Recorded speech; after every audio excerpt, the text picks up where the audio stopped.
What's going on, guys? Thanks for tuning in to another episode of the Renegade Gold Standard podcast. Thanks for tuning in. My name is Zach Hernandez, and this late evening, late night, I have my co-host, as always, Matt Llewellyn. Thanks for waiting for me. It is my fault for the holdup, but we're not going to hold up on that. We're going to get the show started. Matt, how are you doing tonight?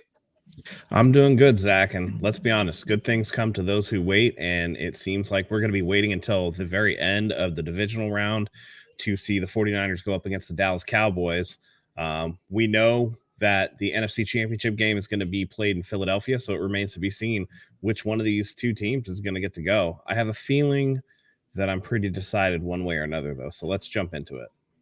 Yeah, obviously, the benefits of getting this show on a little late is that we know what happened in the first divisional round of the NFC, which obviously the Eagles just completely beat up on the Giants. I think the final score was like 38-7, 37-7. So I don't know. Regardless, 49ers take care of business tomorrow versus the Dallas Cowboys at home, and they are now going to Philly for the NFC Championship game. Matt, I watched last year's game last night.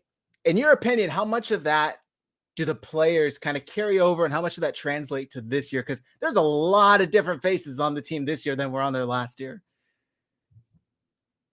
Yeah, I think it's 11 offensive. All 11 offensive starters are going to be different for this game, which I mean that's big turnover. But at the same time, it's dude, it's a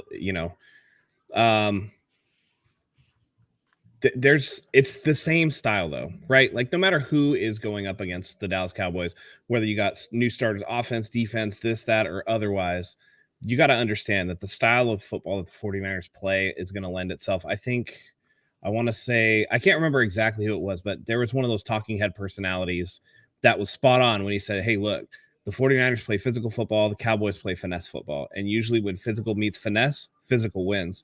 So I know there's a lot of turnover. I know that it's different from last year, but at the same time, 49ers football is 49ers football, and I still don't think the Dallas Cowboys want that smoke.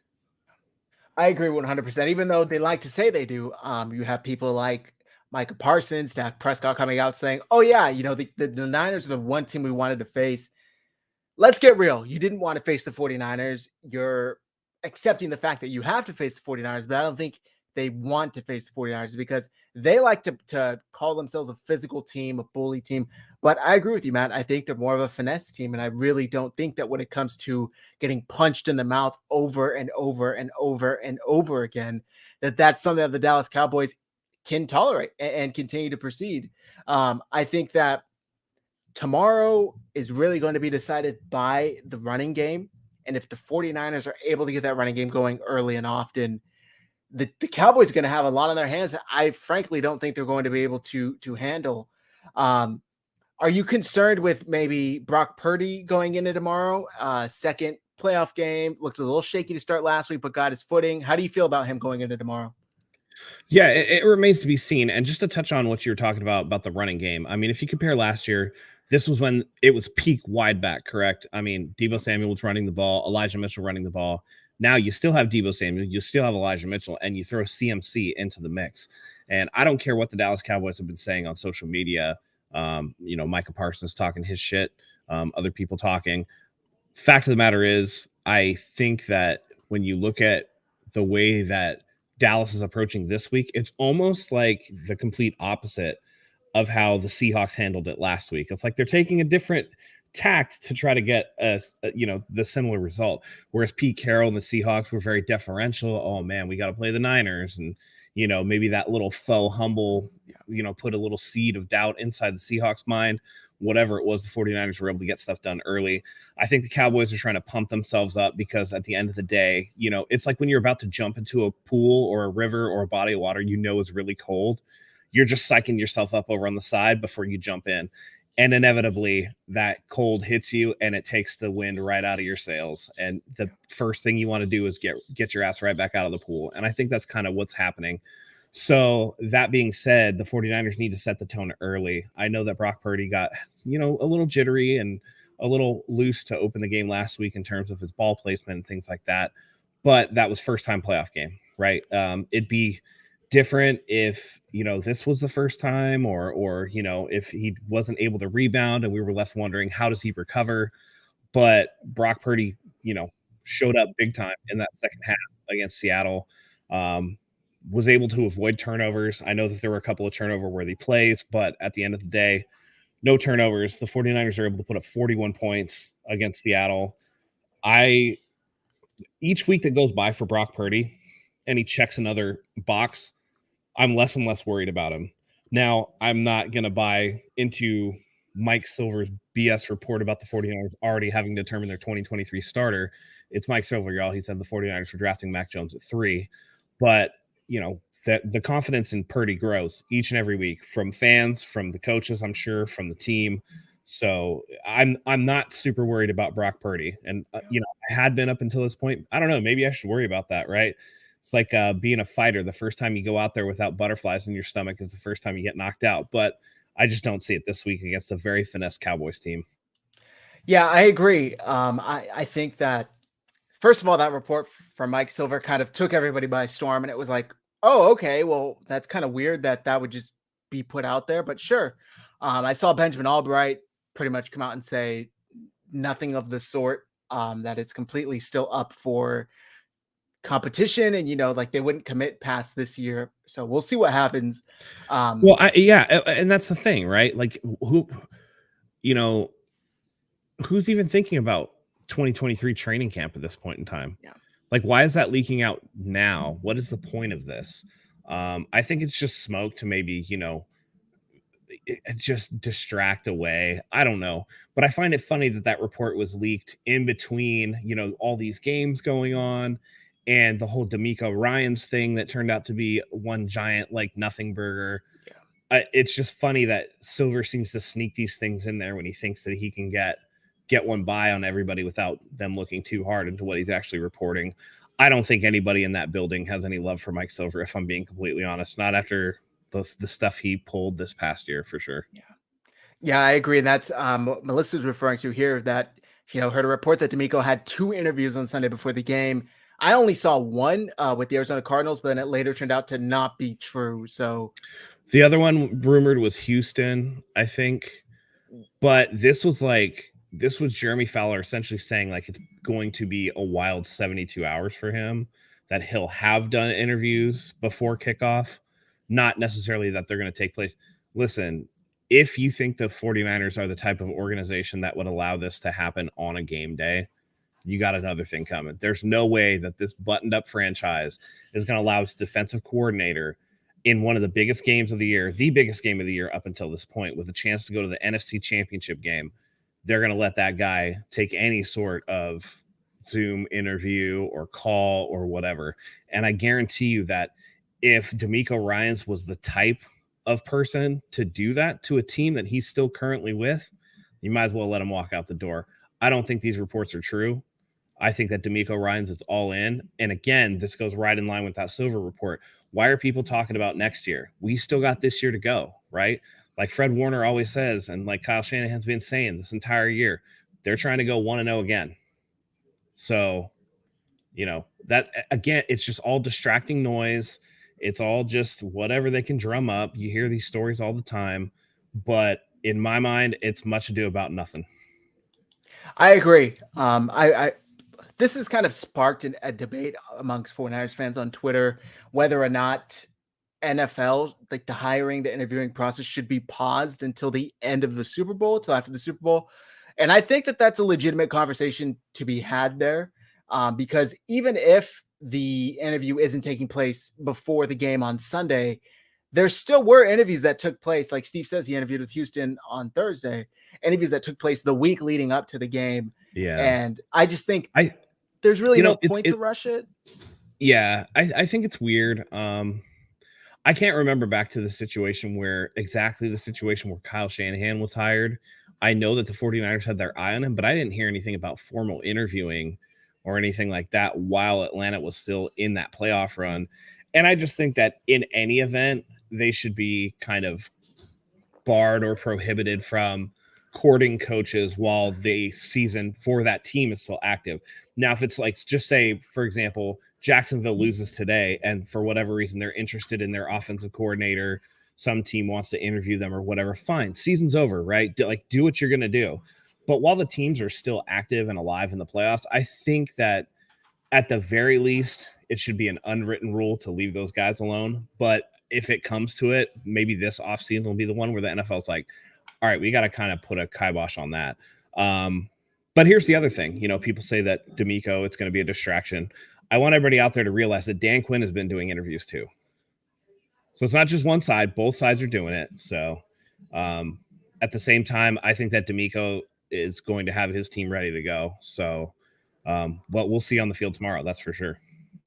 Yeah, that's a really good point. Dan Quinn is having interviews as well, maybe not as many, but they're still having to set aside time. Also, I want to just throw out there, as much as I'm opposed to these interviews taking place before a game while the season's still going, it's Friday, it's Thursday, it's Saturday, it's Sunday. Like, there's nothing novel and new that's being introduced into this game plan Sunday morning. Like, everything that needed to be done and covered and relayed to the team has already been done Monday, Tuesday, Wednesday, Thursday. So Friday, Saturday, even if that were to take place, I'm not as concerned because it should already be done. Yeah, I do think it's a distraction though for the players, that it's like they're going to want to know how the interview go. If nothing else, then like they like D'Amico, right? And they're going to wonder, dang, is he staying? Is he going? Is this going to be coach's last game? What if we don't, do right by him or whatever? And that type of shit in an athlete's head can really start to snowball. So I would rather not hear anything about it and have him be 100% dialed in, because we see what happens when players aren't 100% dialed in, and it's hard to buy into a scheme and a game plan if you have doubts about how locked in your coach is for your team, or if they're off looking, to the future. It's kind of like, hey, does this dude really want to be with me, or is he just looking for the next chick, right? Like, am I the step up? So, the 49ers don't want to be anybody's rebound. That's for sure. We have a super chat here from Great Fox 198. Says it's looking like it's going to be harder to reach the Super Bowl than winning it, with the Eagles blowing out the Giants tonight, the NFC Championship running through Philly. Do you agree with this statement, Matt, or do you think if the 49ers make it, Super Bowl would be harder? I mean, I think that both things can be true, right? I think that it's going to be hard to get past Philly in Philadelphia on the road, trying to, at that point, win your 13th game in a row, just like it's hard when you have 2 weeks in between winning an NFC championship and going to the Super Bowl with all of the media that comes with it. We know what the circus is, right? It's less about the game plan, more about the pageantry and spectacle of the game itself. There's all these extra interviews, all this extra media. They have like the media row or whatever. They have the Tuesday mandatory interviews where players are just standing up there for however knows how long or whatever. Both things can be true. And, as good as the Eagles are, the Bills and the Bengals are nothing to be sneezed at. I think Kansas City takes a big step back because of the Mahomes injury today. I think that's going to haunt him for the rest of the season. But listen, those teams in the AFC are really good, and I don't think that they are something to really, sneeze at. Again, one game at a time, and Philadelphia went out there and dog walked the Giants today. But at the same time, the Giants played like crap. So, which probably makes Minnesota feel worse, and absolutely they should. Their defense must have been trash to give up as many free points to the Giants as they did. But yeah, all these games are difficult. And I don't even want to look ahead to Philadelphia, because that's the best way to get smacked by a Cowboys team that, I don't know about the rest of you, but I was around for those early to mid 90s Cowboys rivalry games, and losing the Cowboys would make me sick.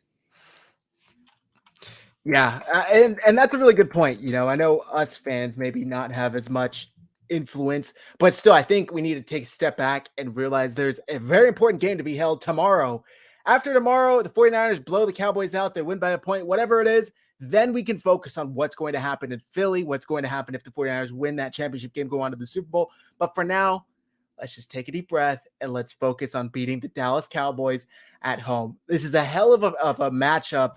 And this is something I wanted to get your thoughts on, Matt, because I know I've been parroting it ever since Brock Purdy kind of came to be, right?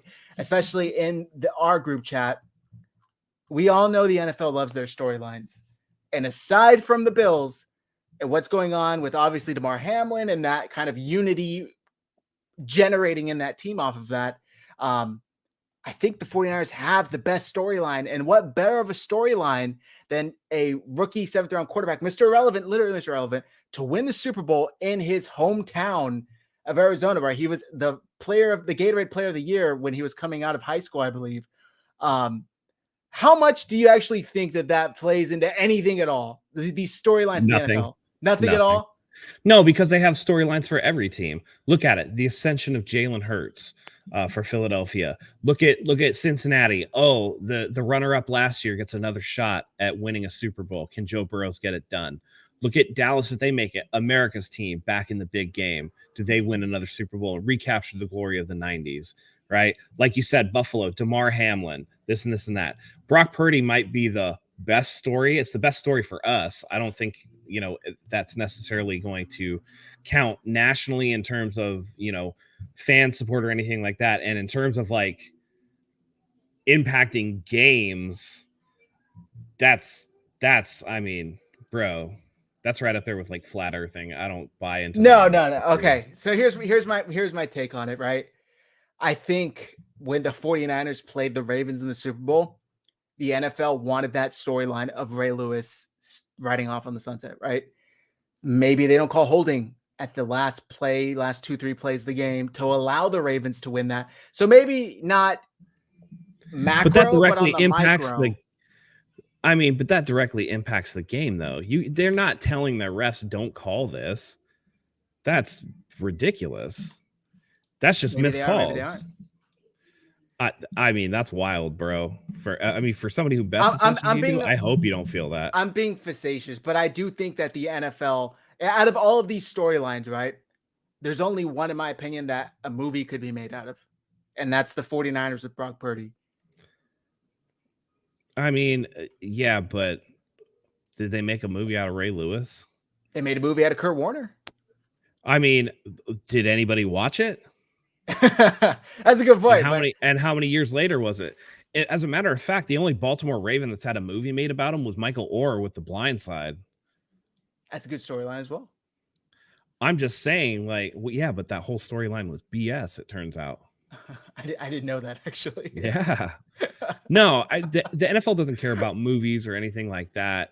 And obviously, the NFL is built to where it is because it's something that we all love to watch. Now, we all think our team has a shot.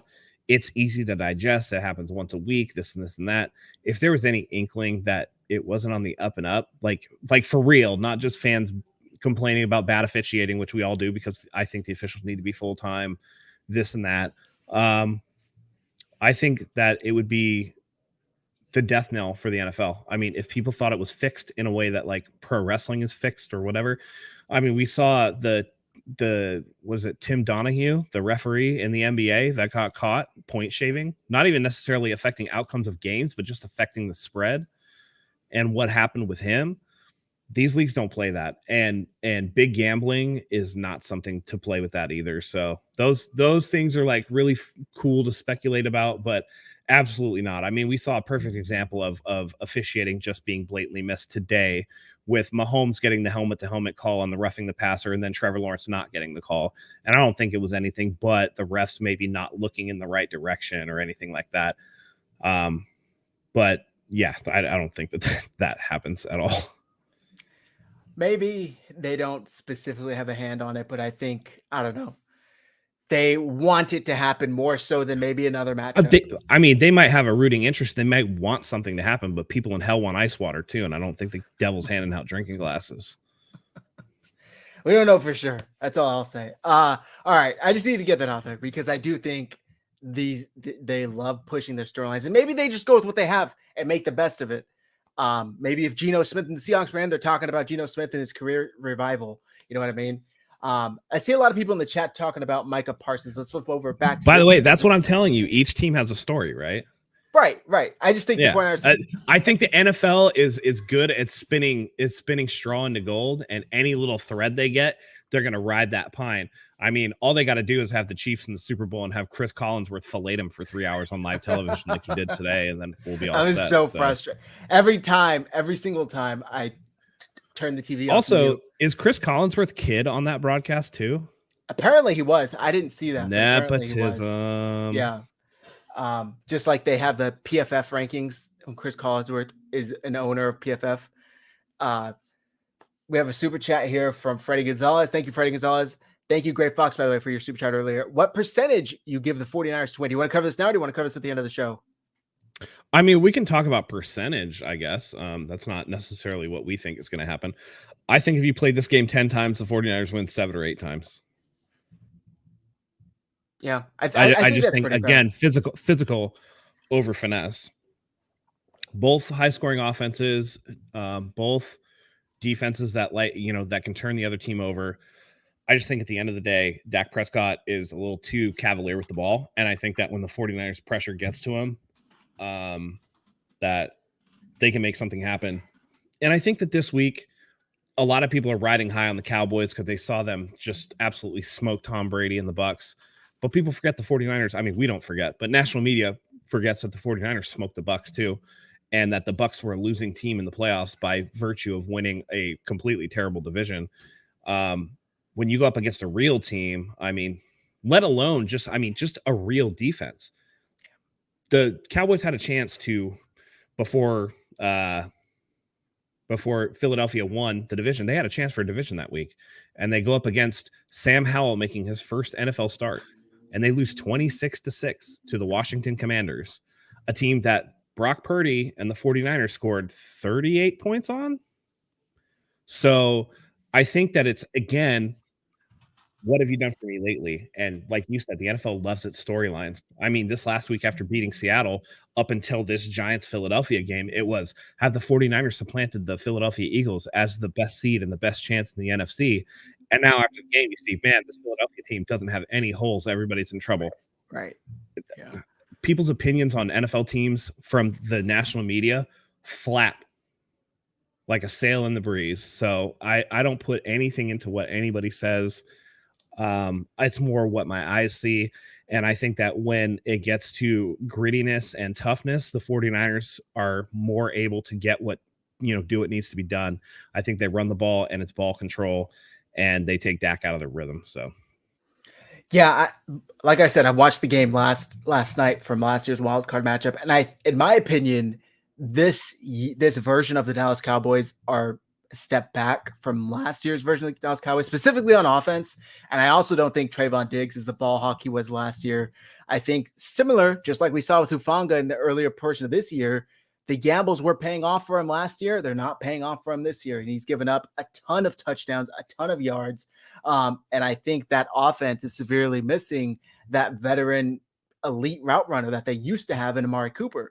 They don't have that anymore. It's CeeDee Lamb, who isn't really, he's a very, very good possession receiver. Will, dice you up in between the numbers, but he's not going to stretch the field and he's not going to take the top off. So I just think that this version of the Cowboys isn't as good.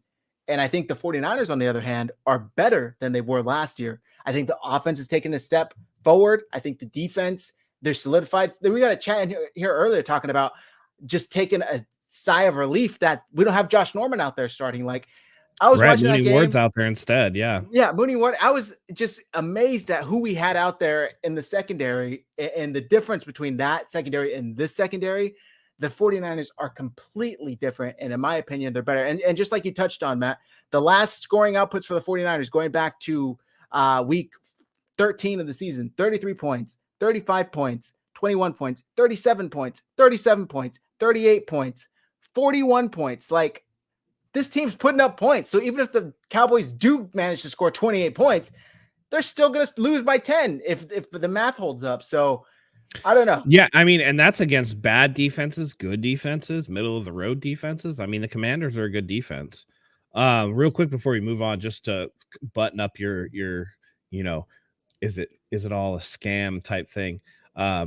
This guy, Symmetry 7 says WWE is simply the first major league to admit it. Am I the only one that thinks it's weird that you can actually bet on WrestleMania matches? I didn't know you could. You can, and it's predetermined, which makes it so weird. I don't know how they get away with it, but you can go on like sports books right now and like place bets for the upcoming WrestleMania. That's pretty sketchy. It's sketchy. Yeah, exactly. I would not feel comfortable doing that. No. But then again, Vince McMahon loves the Saudis, so what else is new? And just to clarify, I don't think it's rigged. I don't think that there's a predetermined outcome. I just think the NFL, if they had a chance, they maybe, like we saw the Rams and Saints a few years back with Bill Vinovich, blatant pass interference, doesn't call. It changes the entire outcome of that game. And I just think maybe there's a smidgen of a chance that they allow it to happen and they turn the other way and they say, it's good for business. So, but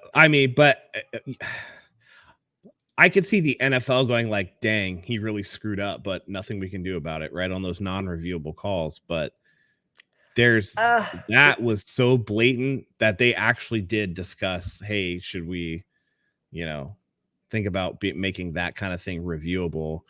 And I think, didn't they make pass interference reviewable for a season? And they were like, okay, no, this is a disaster. We can't do this.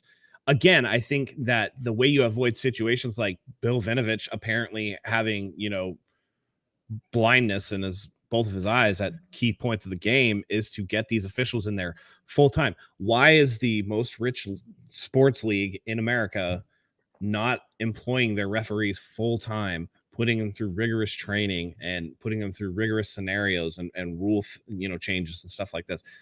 I mean, it's not like you have to pay them $1 million to do it. Give them a 6-figure salary, and train them year round. That's all you got to do. Yeah, I agree. And just the last point in all of this, there you said there's nothing they could do. They did try and make it reviewable play. They did for a year. But my whole point is, yet Bill Vinovich is still here. Yet he's officiating the playoff game tomorrow after an egregious mistake that cost an NFL team a playoff win, arguably. But is that him, or is that because the league doesn't train their officials properly? And who do you get to take his place? That's the other thing. Who do you get to take a well-trained kid, or a well-trained, I shouldn't say kid, a well-trained person, because I would put that strictly on him. Strictly on him. But wait, but at the same time, they're not employed full time. So who's gonna well train this kid? I mean, how do refs get trained as it is? This is a chicken and egg argument. The reason why officials are so bad is because they don't get good training. So you can't throw out bad officials and get good officials because the training is bad. So you're just going to replace one bad official with another bad official. So they need full-time training and bring the level of training up. I agree with that. And then you'll get better officials, and then you can start weeding them out, give them a scorecard, things like that. But until the NFL brings their training up to snuff, it's really hard to be like, well, you screw that up. I know that's our bad, but see you later, buddy. Let's hope the next guy isn't as screwed up as you. That's just like throwing darts at a dartboard with your eyes closed. It's just not smart. All right. I'll let this go. I don't want to seem too tinfoil hatty. But let's talk about this comment from Terradome. Guys, they're trying to belittle, bemoan, and poo-poo our win versus Seattle. Geno had a Pro Bowl year. DK and Lockett are way better than CD and Gallup.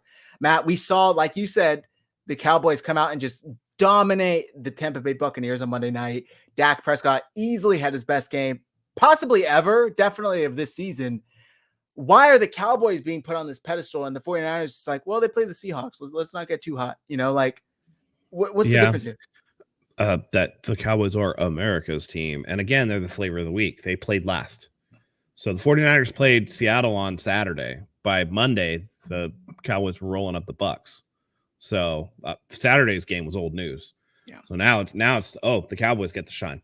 Just like today, it's going to be the Eagles get the shine. Or what a heroic moment from Patrick Mahomes to be able to lead the Chiefs despite having a high ankle sprain and perhaps an MCL sprain. Those type of things. It's what have you done for me lately? That's all that is. And if I'm saying, I know that the commenter said that, DK and Gallup or DK and Lockett are better than Gallup and CeeDee Lamb.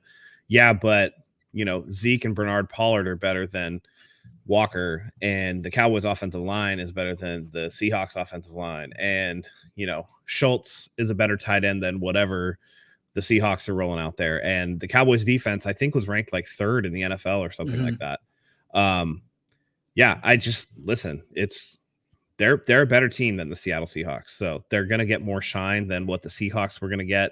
And the fact of the matter is, Dak's been around for a few years, so he has a little bit more cachet than what Purdy has. And I still think that the national media, at the very least, if not some 49er fans, are waiting for that other shoe to drop with Brock Purdy. They're waiting for him to play like Mr. Irrelevant. And I think that that's what really holds people back from fully buying into the 49ers. But I've also seen plenty of people that are like that the 49ers are the most complete team in the NFL.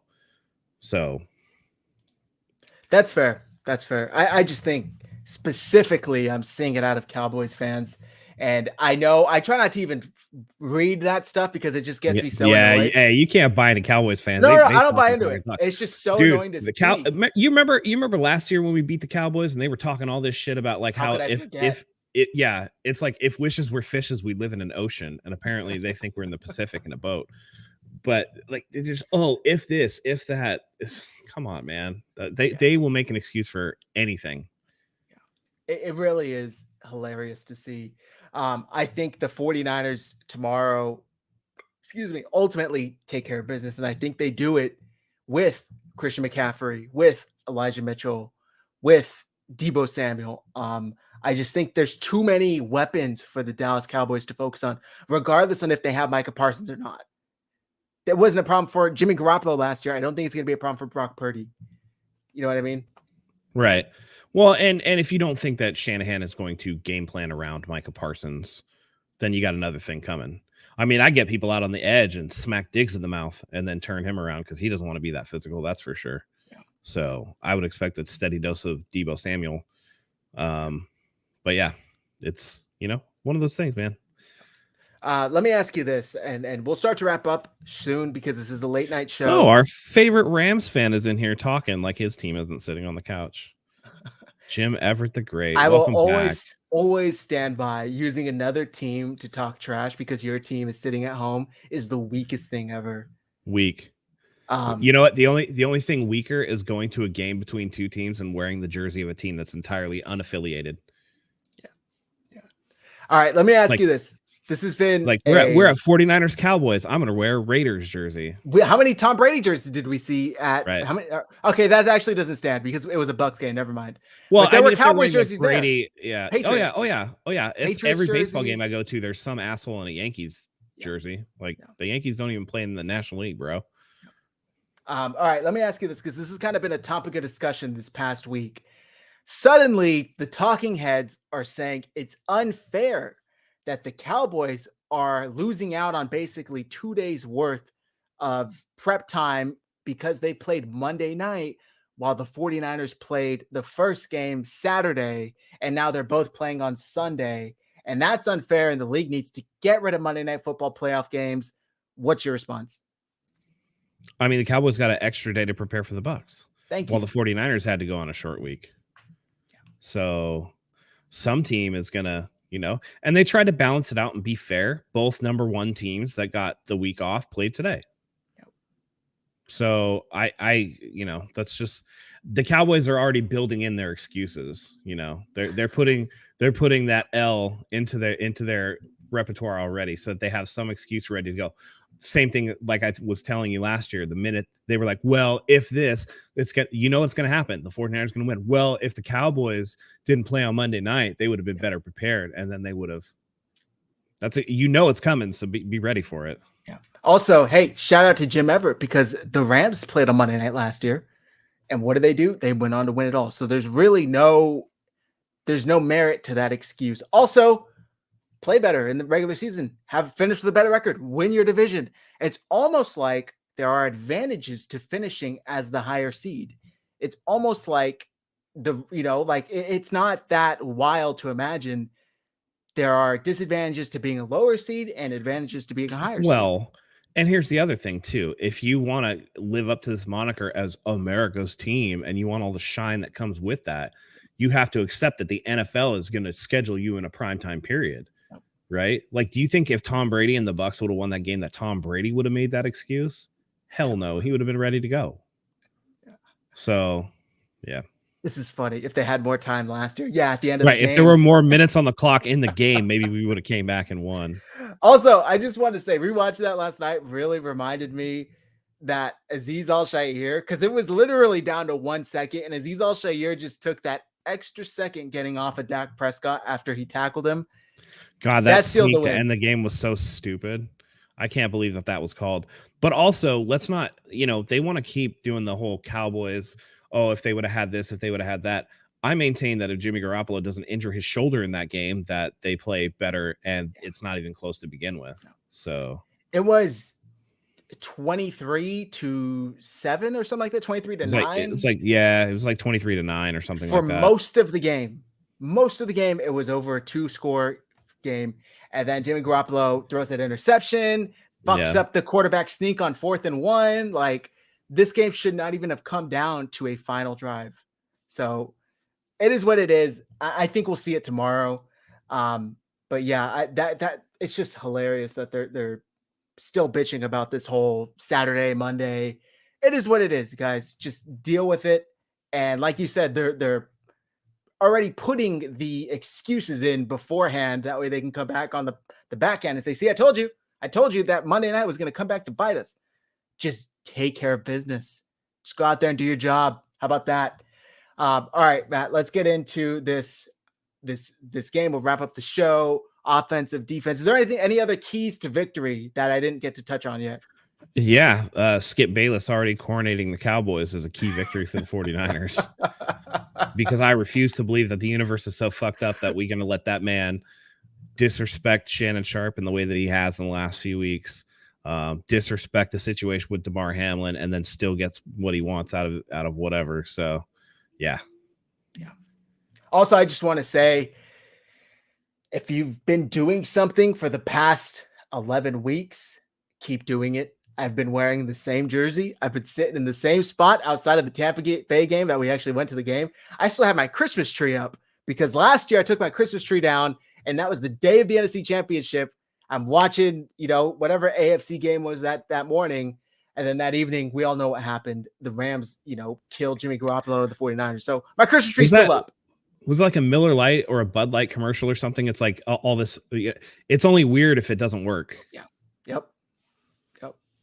So wear the same jersey, sit in the same spot, hang out with the same people, do whatever the hell you need to do that you've been doing. Don't change a thing.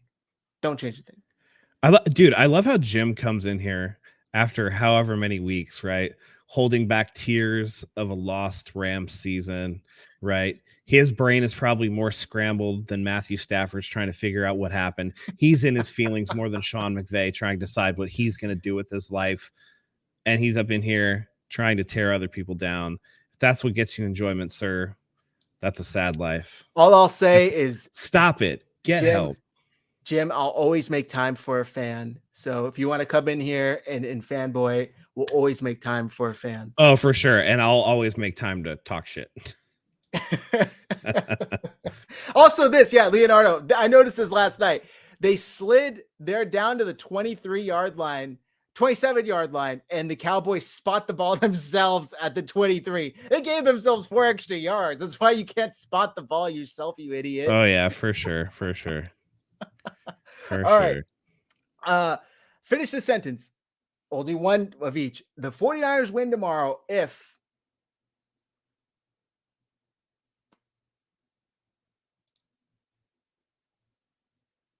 they win the turnover battle. Oh, okay. I wasn't expecting that one. That's a good one. I'm going to say the 49ers win tomorrow if CMC and Debo combined over 175 yards from scrimmage. I think that's just a recipe for success. On the flip side, the Cowboys win tomorrow if Brock Purdy turns the ball over 2 or more times. Yeah, I like that. I like that a lot. I'll also say if the Cowboys win the time of possession, I don't think it bodes well for the 49ers, but we'll see. Honorable mention to Nick Bosa gets shut out again. That's been actually very problematic. He still had an imprint on the game last week where he recovered the fumble, which kind of changed the whole tide. Do you think it's more so that opposing offenses are just scheming to specifically take him out of the game plan? I still think he just gets held all the time. And they don't, again, it's one of those things where it's hard to officiate for Nick Bosa because if he gets held every play, do you call it every play? I mean, that's one of those areas where I think that the officials do kind of trend toward maybe not calling something, not because they don't think that it's a foul, but that they know that competitively, you know, it's the old Legion of Boom style, right? If you hold on every play, they're not going to call it all the time. They're going to start calling it less and less because they don't want to hold up the game. So, you know, he's been running red line all season. I think that the left tackle for Seattle this year was actually pretty good. So we'll see what happens. But I think who's the left tackle for Dallas this year? Is it Lane Johnson? Is he starting?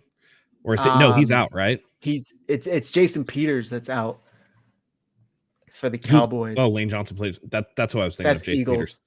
Peters. Yeah. Lane Johnson. So they have the rookie Tyler Smith, I believe is his name.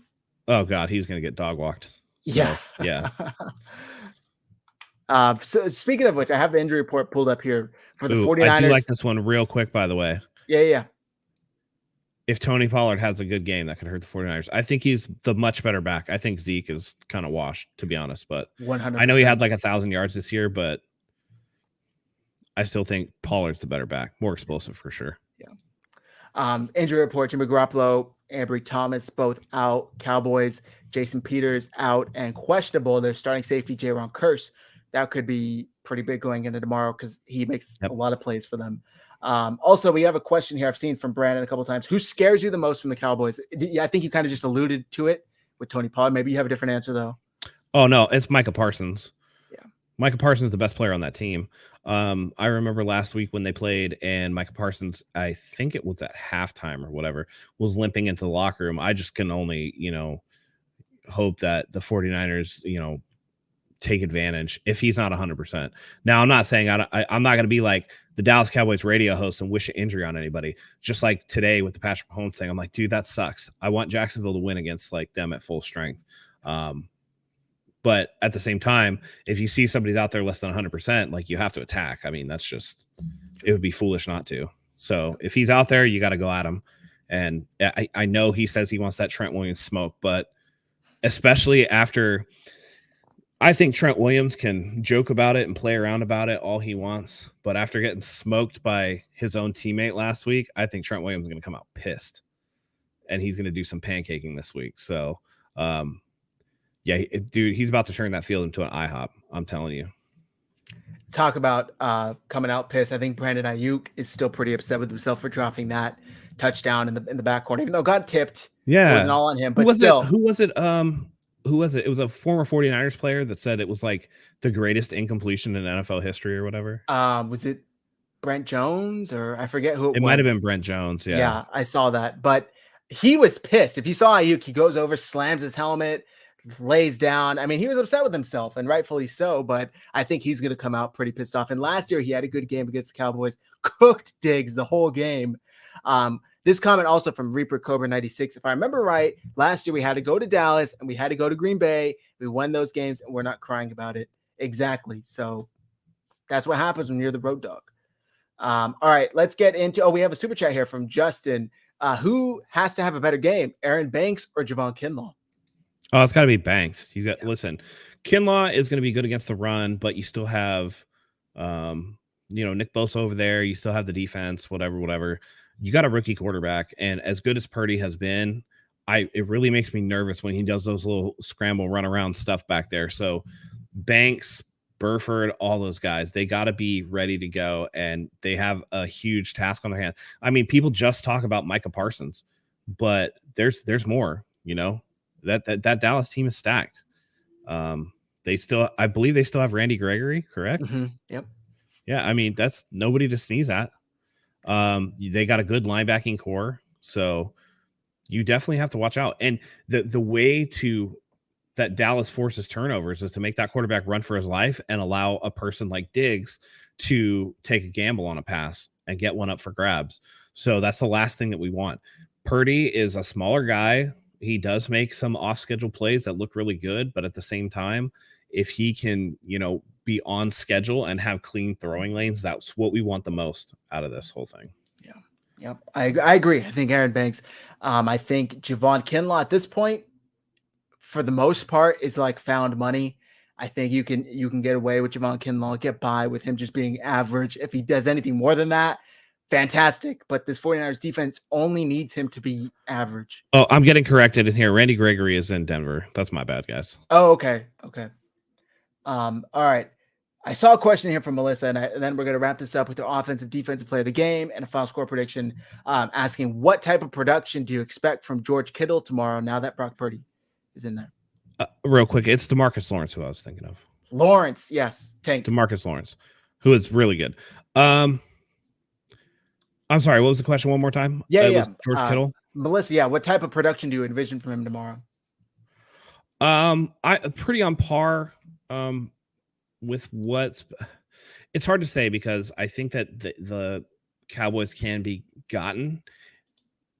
I would say probably 50 to 60 yards and possibly a touchdown. Yeah, okay. But I just think that the way that Ayuk and Debo have been playing, they're so wide open that it's like, Kittle's going to have, I think, at least 2 or 3 clutch, at least first downs that move the chains in like key spots for sure. Yeah, I agree. I think it's just hard, right? Because there's so many guys on the field now that it's like, who do you decide who eats that day? Yeah. And Purdy, unlike Jimmy Garoppolo, is giving his dogs all the food that they can handle, but it's just like, sometimes you run out of food. Yeah. I think Kittle, we can expect 3 to 5 catches for 40 to 70 yards, hopefully a touchdown. But we'll see how that shakes up. All right, let's get into our offensive and defensive MVP predictions. Who do you got on offense? CMC. He's been the offensive MVP since he got here. I think that continues. I know it's a little cop-out answer for me, but I think he has another 125 to 150 yards from scrimmage and at least a touchdown or 2. Yeah, I agree. I think I'm actually going to go with Debo on this one. I agree with you with CMC. He's going to have a big game, but I think Debo is going to have a game similar to last week, 5 to 7 receptions, over 100 yards, and a touchdown, at least a touchdown. On the flip side, on defense, who do you got? Oh, Chris Hansen. Why was AJ Brown upset? Because he knows he's about to get locked up by Mooney Ward next week. I think he actually pulled a hamstring or something. Yeah, I think on that end zone pass. Something happened. But anyway, you know me, man. We're gonna bring it around until it happens again. I can't get away from this, man. I think it's because when it actually happened, I wasn't here for it. So to me, it inside my heart of hearts, I don't want to count it. It's going to be Nick Bosa, 3 sacks and a forced fumble. Yeah, I love it. For me, I'm going to go with Mooney Ward. He had not his best game last week. I think he's going to rebound. That's an understatement. Yeah, that's an understatement. I think he comes back this week, absolutely clamps up CeeDee Lamb, who, if I remember correctly, only had like 2 catches last year in their matchup. I think we're going to see something similar this year. Mooney Ward, and I think he gets a pick, and he's going to prove to 49ers fans that he was worth the big money. All right, let's wrap this up with a final score prediction. What do you got? Yeah, real quickly, I got to give credit where credit is due. Hit the likes. Jim Everett, thank you so much. Appreciate you. I appreciate a good sport that can come in and take a little razzing from an opposing team. So takes guts to show up. Thank you very much. I have the 49ers taking out the Cowboys by a score of 34 to 27. Oh, that's close. That's close. Yeah, I'm going to go 49ers 31 to 21. I don't think it'll be that close. I think the Cowboys maybe get a touchdown in garbage time, pull it in. But nope, I think the 49ers are going to comfortably win this game. I think the Cowboys are a little overrated, to be honest with you. Hopefully I don't eat my words, but that's how I feel going into this game, and I'm being 100% honest. Drop your final score predictions in the chat. If you're watching this after the show is concluded, comment them in the comments, tweet them at us. Our handles are on the screen. If you get it right, you'll get some free merch. We just dropped some new merch. If you want to go check out shop49ershive.com. It's a Mr. Relevant tee, so go grab that. You could save 10% with code BAROCKSTAR, one word. All right, Matt, let's get out of here. Carry us out. Yeah, it's going to be a great day tomorrow. We have to, unfortunately, sit through what should be a spectacular game that we should have gotten a month ago. We get the redo of Cincinnati and Buffalo. It should be a hell of a game. It should be a great primer. And then sit back and pop open your favorite beverage, enjoy some food, maybe some chicken wings on the side, and let's hope for a good show where the 49ers send the Cowboy fans home crying once again. Something's We never love get having old. you guys. No, never in my lifetime will it ever get old. I mean, it's like Dodgers, Raiders, Cowboys, like all right there, teams that can go and kick rocks. But thank you guys. We love having you here as always. I know it was a late night tonight. We appreciate all of you who showed up and showed love and support. Hit like, hit subscribe, follow us. We typically follow everybody back. We love interaction with you guys. That being said, let's get to that NFC Championship game and move on to Philly with a victory tomorrow. So until next time, go Niners.